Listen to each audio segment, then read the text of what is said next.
Anak, si Daddy ito. Uuwi ako dyan mamayang tanghali ha. Tapos na rin kasi ang meeting namin dito sa office. Sige po, Dad. Ibinaba ko na ang phone pagkatapos kong magpaalam kay Daddy. Agad akong nagbayad sa cashier at sumakay ng pedicab pa uwi. Pagdating sa tapat ng bahay, bumaba na agad ako at pumasok sa loob ng bahay namin. Iniligpit ko kaagad ang aking mga pinamili at nagluto ako ng sinigang na baboy. Narinig kong may bumusina sa labas at lumabas ako para tingnan kung sino ang bababa ng sasakyan. Nagulat ako nang si Daddy ang nakita ko. Anak, pagtawag niya sa akin. Dad, kanino po yan? Sa atin anak. Niregalo ng manager namin sa akin. Na-promote ako anak. Wow naman, Dad. Ang ganda. Pwede ko bang tingnan? Oo naman anak. Sige. Wow. Ang ganda talaga sa labas at sa loob. Ang bango sa loob, Dad. Oo naman anak. Teka, tapos ka na bang magluto ng tanghalian? Medyo gutom na kasi ako eh. Opo, Dad. Tara, pasok na tayo. Pagkatapos naming tingnan ni Princess ang bagong sasakyan ko, ay pumasok na kami upang kumain.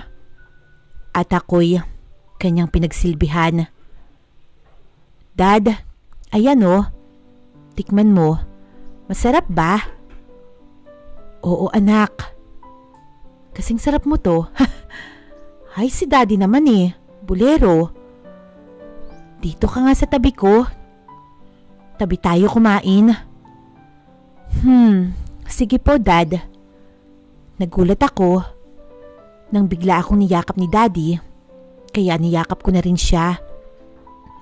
Nang matapos na kaming kumain at nagpahinga ng konti, habang inaayos ko ang pinagkainan namin, ay lumapit siya sa akin at hinawakan ako sa bewang. Dad, ano ba? Bigla na naman akong niyakap niya mula sa likod at ramdam na ramdam ko ang isang bagay na yon sa likuran ko.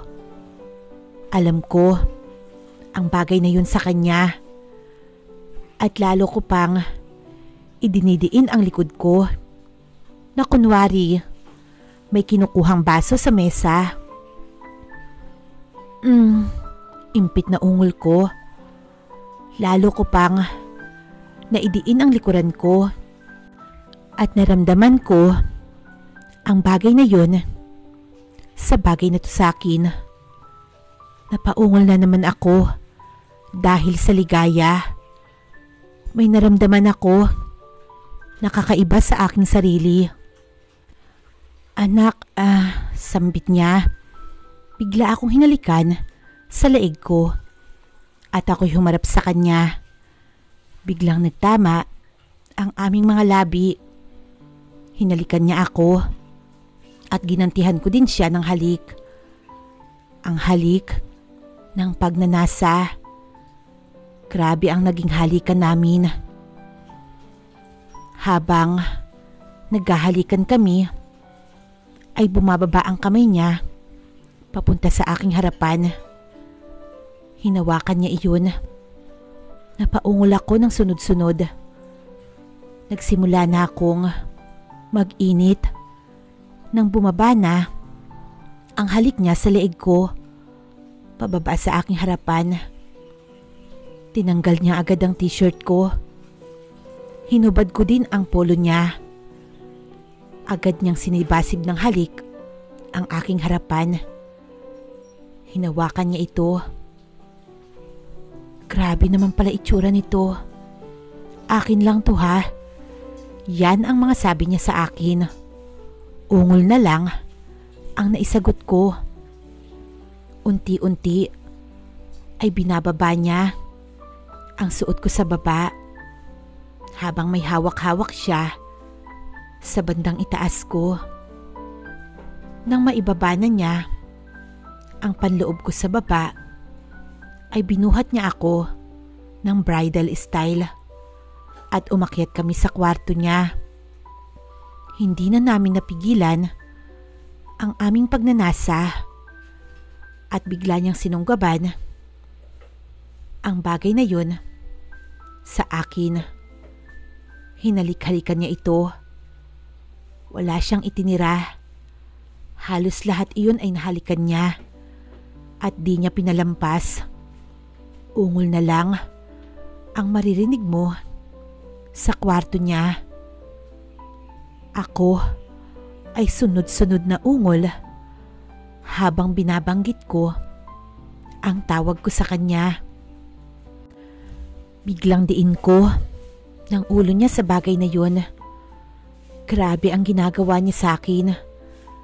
Madidiin na pagkilos. Mas lalo pa niyang ginalingan ang ginagawa sa akin.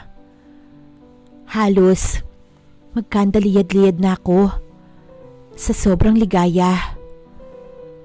Sige pa po, gustong gusto ko yan. Mga ungol na lang ang maririnig sa akin. Tumayo siya at akmang may gagawin. Alam ko na ang binabalak nito. Nakita ko ang bagay na yun mula sa kanya.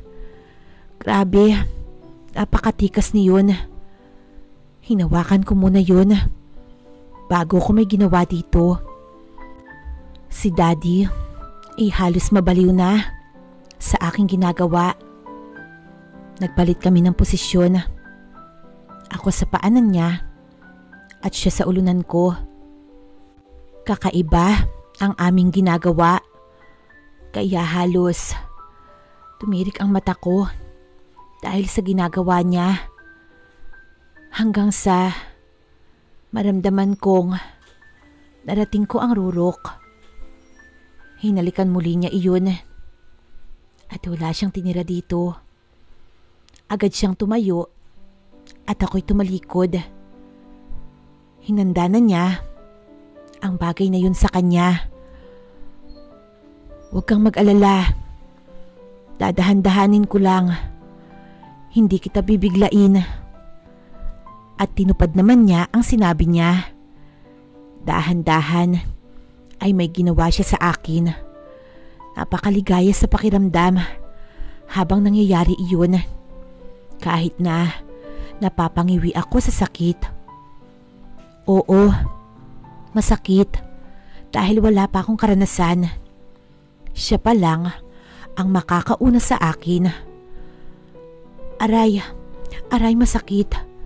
Halos maiyak na ako sa sakit. Unti-unti ay kumikilo siya sa akin. Kahit masakit, pinilit ko at tiniis ko.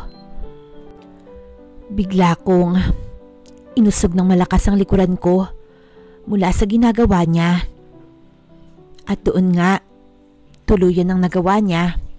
Ang gusto nito, napasigaw ako sa sobrang sakit. Ang sakit, sambit ko. Dahan-dahan ko lang. Nang magawa na niya iyon, ay unti-unti siyang kumilos. Nag-umpisa siyang gumalaw dahil medyo nawawala na ang sakit. Napalitan niya ito ng ligaya. Napapaungol na lang ako. Habang tumatagal, ay paligaya ng paligaya ang ginagawa niya sa akin. Binilisan niya ang ginagawa niyang pagkilos. Pero hindi pa rin niya nararating ang rurok. Hanggang sa napasigaw ako sa sobrang ligaya. Ako'y muling nakarating sa rurok. Ramdam ko yun na ang init. Sabi niya sa akin. Opo, eto na naman po ako sa rurok. Ang hilig mo naman. Nakakatatlo ka na. Ako hindi pa. Ituloy niyo lang po. Bilisan mo pa. Kahit na po, dyan yun na sa loob ilagay. Safe ako. Ako rin naman. mararating ko na ang Rurok. At sa pagkakataong yun, naramdaman ko na narating niya ang sukdulan. Ramdam ko ang init, ang pinaghalong ligaya namin.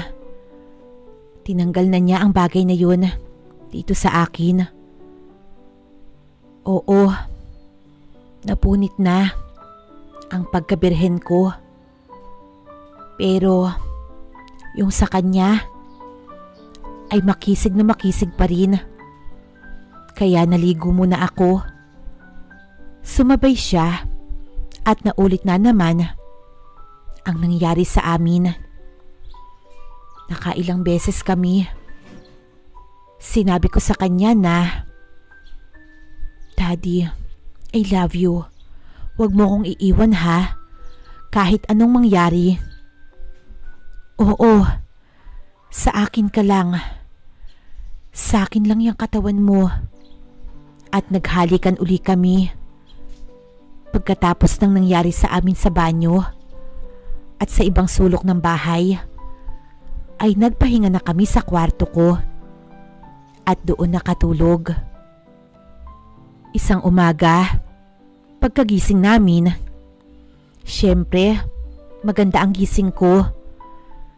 Naghanda ako ng aming umagahan. Nang makaluto ako, ay tinawag ko na si Daddy mula sa kwarto.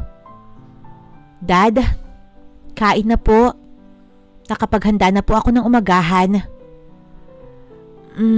Oo anak, susunod na ako. Napakasarap ng tulog ko, sagot niya sa akin. Habang hinihintay ko si Dad, nakaupo ako sa lamesa at parang biglang may pumasok sa aking isipan. Nagsisisi ako nang hindi ko alam. Pero pagtapos ng ligaya, sa umagang ito, naisip ko lahat ang kasalanan na nagawa namin. Napagdesisyonan ko na kausapin si Dad at sabihin sa kanya na itigil na namin ang pangyayaring ito dahil hindi ito tama. Pagpunta ni Dad sa hapagkainan ay napansin niya na parang tila tulala ako. Oh, bakit? May problema ka ba? Nakatulala ka dyan?